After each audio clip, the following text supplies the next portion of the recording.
আসসালামু আলাইকুম। আমি যে দেশে থাকি দক্ষিণ কোরিয়াতে এখন সময় হচ্ছে ঘড়ির কাঁটায় গুনে গুনে রাত ৩টা ১৯ মিনিট। মাত্র কিছুক্ষণ আগে ইরান থেকে নতুন করে আরো একটা অভিযান চালানো হয়েছে ইসরায়েলে, যেটাকে বলা হচ্ছে অক্টোপাস অ্যাটাক। অক্টোপাস মানে বোঝেন যার ৮টা পা আছে, যে আমরা অক্টোপাস দেখি, অক্টোপাস মানে ৮টা পা বিশিষ্ট। তো এই যে ৮টা ক্ষেপণাস্ত্র ছুড়েছে ইরান, এটার পিছনে একটা কারণ আছে।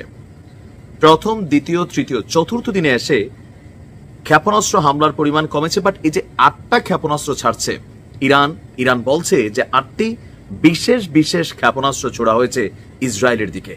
আমরা যখন নিউজটি করছি, আপনার আল জাজিরার রিপোর্টটি বলছে যে একটা ছবি যেটা দেখাইছি, এই ছবিটা দেখেন আমার কাছে মনে হয় যে এই মানুষগুলো নেতানিয়াহুর প্রতি কতটা বিরক্ত হতে পারে। তারা আশ্রয় কেন্দ্রে বাংকারে নির্ঘুম রাত্র কাটাচ্ছে, কারণ তাদের সরকার নিজেকে শ্রেষ্ঠ প্রমাণ করতে চায়।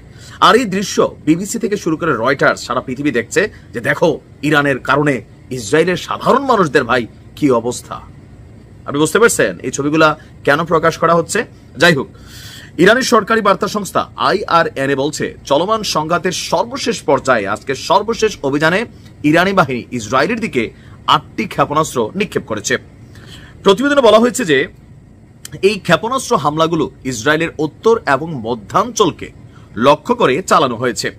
তবে এখন পর্যন্ত এটার ক্ষয়ক্ষতির পরিমাণ কি সুনির্দিষ্ট কোনো তথ্য সামনে আসেনি। আপনার বলা হচ্ছে যে আপনার যখনই রিপোর্টটা করো, আল জাজিরার প্রতিবেদক বলছে যে জর্ডানের আকাশের বিমানের যে মানে সাইরেনগুলা এগুলা বাইরে উঠছে, মানে জর্ডানের আকাশ সীমা অতিক্রম করে ইসরায়েলের দিকে চলে গেছে।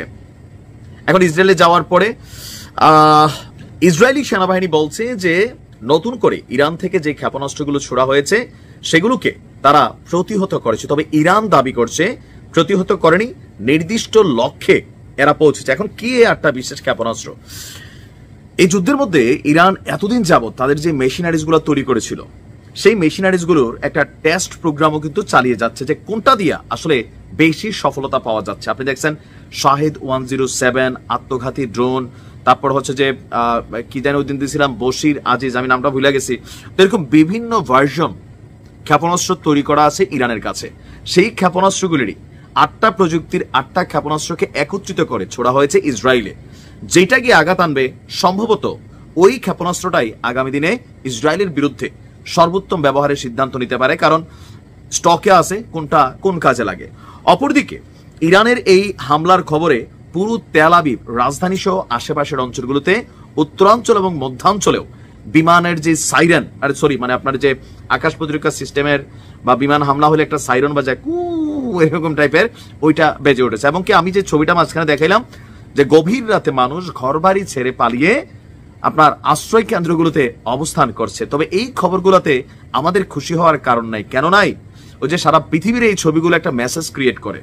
আপনি ইরানের এরকম মেসেজ পাইছেন রয়টার্সের মাধ্যমে, বিবিসির মাধ্যমে, অলরেডি ২-৪টা ছবি যদি পান ইরানের বিভিন্ন প্যাথেটিক দৃশ্যের, সেটা পাচ্ছেন আপনি আল জাজিরার মাধ্যমে অথবা স্থানীয় গণমাধ্যমের বরাতে। অপরদিকে ইসরায়েল বড় ধরনের আরেকটা কিন্তু অভিযান চালাবে। সেই সম্ভাব্য অভিযানকে মাথায় রেখে ইরান কিন্তু সরকারি যত ঊর্ধ্বতন অফিসার আছেন, কর্মকর্তা আছেন, প্রত্যেককে ইন্টারনেট কানেকশন আছে এমন ফোন, তারপর আরো যে ডিভাইসগুলো আছে সেগুলো কিন্তু বন্ধ করার নির্দেশ দিয়েছে। কেন?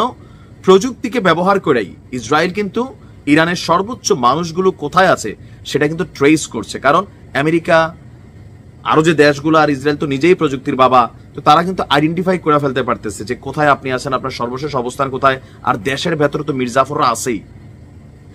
যাই হোক, দেখা যাক এই ৮টার মধ্যে আসলে কোনটা কি কাজ করে। হয়তো আমি নিউজগুলো যখন রেকর্ড করি ছাড়ার সময়টা অনেক পরে হয়, হয়তো আপডেট আপনারা পেয়ে যাবেন। ভালো থাকুন।